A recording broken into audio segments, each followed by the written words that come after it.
What is the next step? Little by little we travel far. J.R.R. Tolkien. A journey of 1,000 miles begins with a single step. At first glance, this may seem like a simple question. I ask it in nearly every meeting, and it may even appear somewhat trivial or repetitive. But from my experience, it is one of the most powerful questions when it comes to driving progress. Why?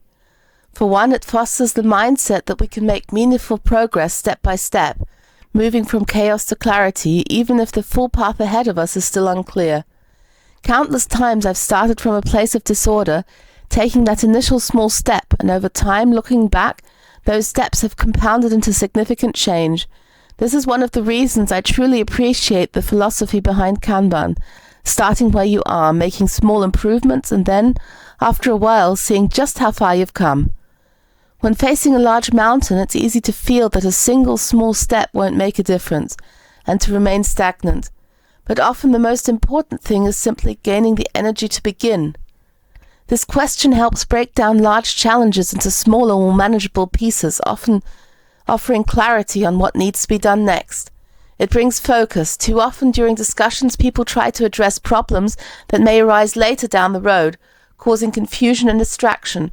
By zeroing in on the immediate next step, we create clear, actionable direction and avoid getting caught up in hypothetical issues.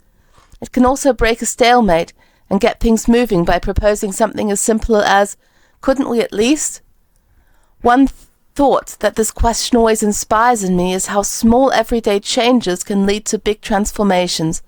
For instance, in the widely acclaimed book Atomic Habits, which I still need to read, James Clear explains how small, even tiny habits consistently practiced over time bring about significant change.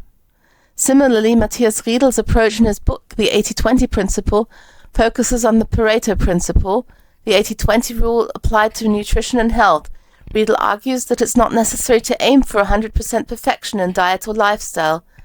Among other things, he advises focusing on one change at a time when it comes to diet.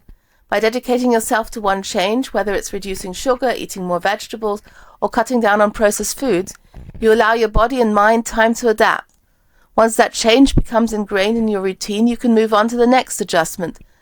This step-by-step approach makes it easier to sustain lasting change, rather than making drastic shifts that are often hard to maintain.